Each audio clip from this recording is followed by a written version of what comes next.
Imago is the last stage of a caterpillar when they find their wings. 1, 2, 3, pula. So our job is to go to a grassroots organization and accelerate that process of finding their wings to fly themselves. So the wings are inside the organization, we don't bring them from outside.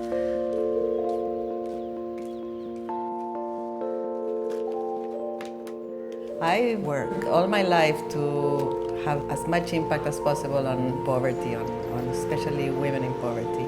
And for many years working in the World Bank, even though I had a big lending program, I couldn't reach the grassroots. And I saw all this innovation happening at the base of the pyramid. And so I thought I want to use what I have learned by working at big scale to help these grassroots and these social entrepreneurs reach that scale.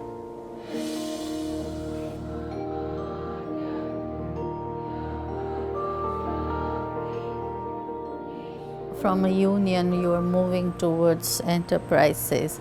And Seva had never run a for-profit company, and so we were really struggling.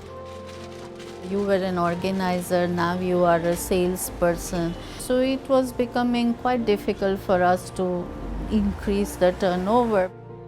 You need to talk to each other. Each group has to agree on the 2 biggest problems that you want to fix. We think of the people that we're working with truly as partners in the process. And we recognize that our job is to accompany them in what it is that they want, as opposed to we're the experts and let's impose our thinking.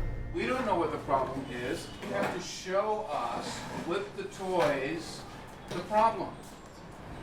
You have to solve this demand. You in the team are not alone. What you are going to do is map your system.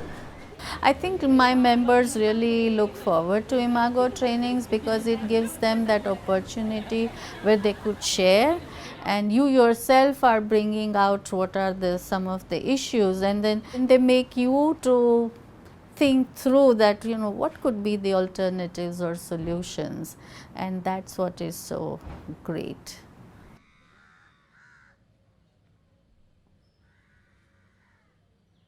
Right when we were at a critical moment with some 30 partners in 20 countries, Imago came to us and told us, can you just stop and collect your thoughts, understand who you are and what is it that you are scaling?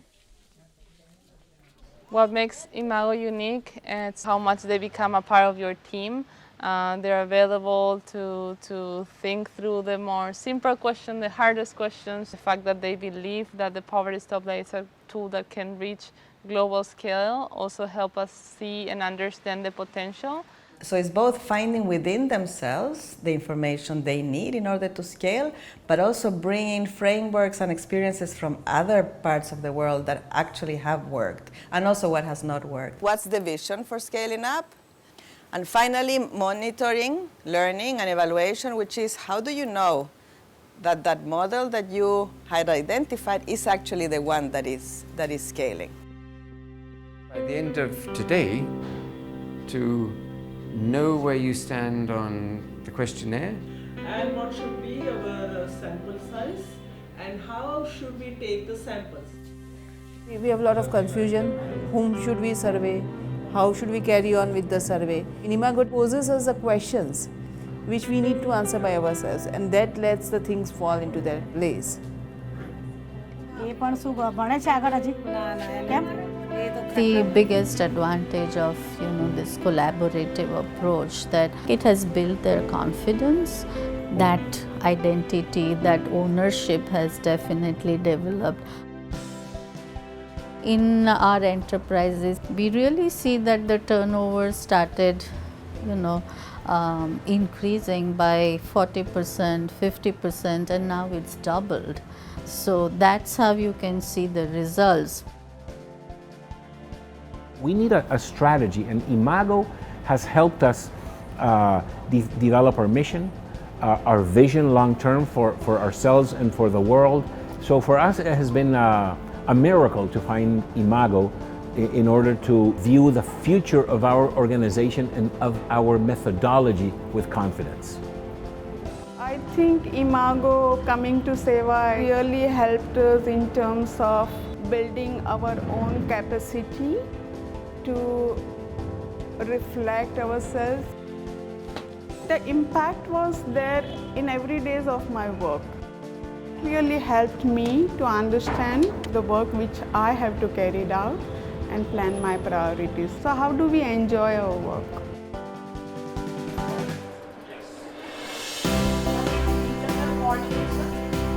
How can we start solving this problem? What needs to happen? So unemployment increases.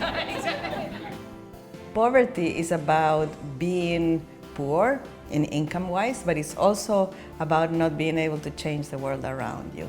So when you go into the process of co-creation and you help through questions for them to find their solutions, there's a big change in mindset where the poor are not people to be handed expertise, formulas, money, but actually they are really change makers.